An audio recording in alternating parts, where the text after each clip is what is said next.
Brian, of course, we've got another epic game here in the SEC. Let's kick it on down to Tuscaloosa, where the mighty Crimson Tide, number one in the nation, going to face another test. Of course, going on the road to Florida was no joke, and that turned out to be a very heated contest that went down to the wire. Now, different challenge here. You're getting it at home at least.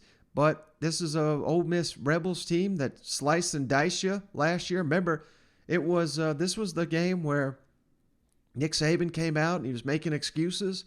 Dylan Moses came out, same thing. They're stealing our signals.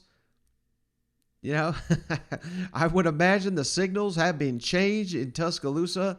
I cannot believe that they kept the same signals for 3 some odd years. But Lane Kiffin, if he did steal signs, which I don't think he did because Ole Miss runs so damn fast, I don't know how in the world you could steal a sign in the couple of seconds it takes them to snap the ball and get that information to the offense. But it is what it is. And I would have to think, much like Coach O said after that LSU game, we've been thinking about this one all year long. I would imagine it's the same damn thing for Nick Saban.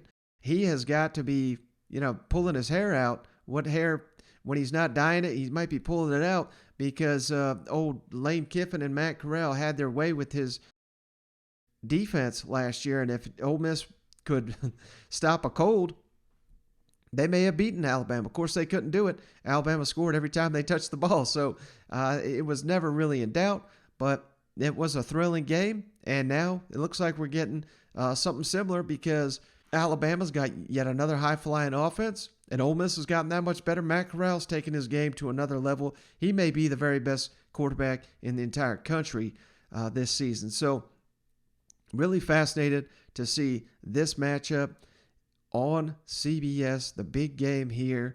During Coach Saban's first media availability of the week, talked about the improvements Ole Miss has made on defense, on Alabama's downfield passing, and on what he's seeing from Ole Miss quarterback Matt Corral. Defensively, they're really, really improved from a year ago in their statistics and, the way they've played.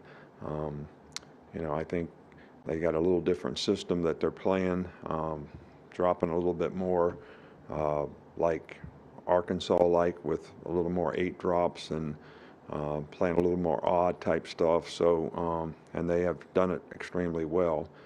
How would you assess the downfield passing game, and how did that 81-yard pass to Jamison Williams maybe boost confidence there? Well, I think that, many times players have success. It's probably going to help their confidence. We need to continue to work on vertical passing game, good play action. And, we were very successful in that game doing some of those things. I think to continue to do that will be a critical factor for us. We got more players involved. Tight ends did a nice job in the game of catching balls. And so, I think it's a big part of what we do. Try to run the ball effectively, try to throw good play action passes, throw in the RPOs and be a decent drop back team when you need to be. That's kind of what we want to continue to strive for. Hey, Coach, you mentioned Matt Corral in your opening. Just what kind of progress have you seen from him throughout the course of his career? Well, he played really well against us last year. The guy's very elusive. He can extend plays, very accurate passer, executes their offense extremely well.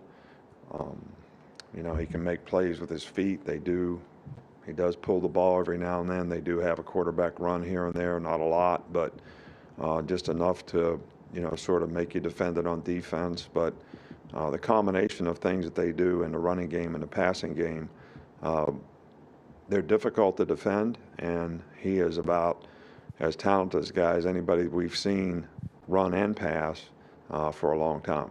So I think the big question going into this matchup, what, if anything, did Lane Kiffin pick up from Dan Mullen to see what was so effective against Alabama's defense on the ground? I know it's a completely different offense, but Ole Miss last season led the SEC in rushing. Florida does now. So, and of course they have a more dual threat quarterback, even though Matt Corral sure can run. Hell, he had 4 rushing touchdowns, I believe, in his last game. So he is a threat to run. this may be another one where Matt Corral takes off early and often if they can find advantages that they like in the Alabama defense. And this is something I've been saying for a while. I don't know if I've said it on this show, but I really do believe, of course, we say it time and time again, Nick Saban, he's the greatest of all time. There is no doubt. Hell, I mean, they just won the national championship. Seems like they play for it every year. But I really do think that he's lost a step when it comes to his defensive coaching. And we don't see it that often because 9 times out of 10, Alabama has a superior advantage than their opponent, and they just cannot take advantage of the issues with Alabama's defense. But like I said, we saw it last year with Ole Miss, right? We saw it last year with Florida. We saw it this year with Florida. We saw it LSU, Joe Burrow year. We saw it Clemson, Trevor Lawrence year. I mean, it takes elite talent to find these holes in the Alabama defense, but it seems to me that they're there. And Alabama is clearly now, I believe, more of an offensive program than they are a defensive program. So has that been shored up? What corrections has Pete Golding and Nick Saban made? Everybody likes to question Pete Golding, but we all know who's running the defensive show down there. It's Nick Saban. So he's had a year to think about it. He's had all this time.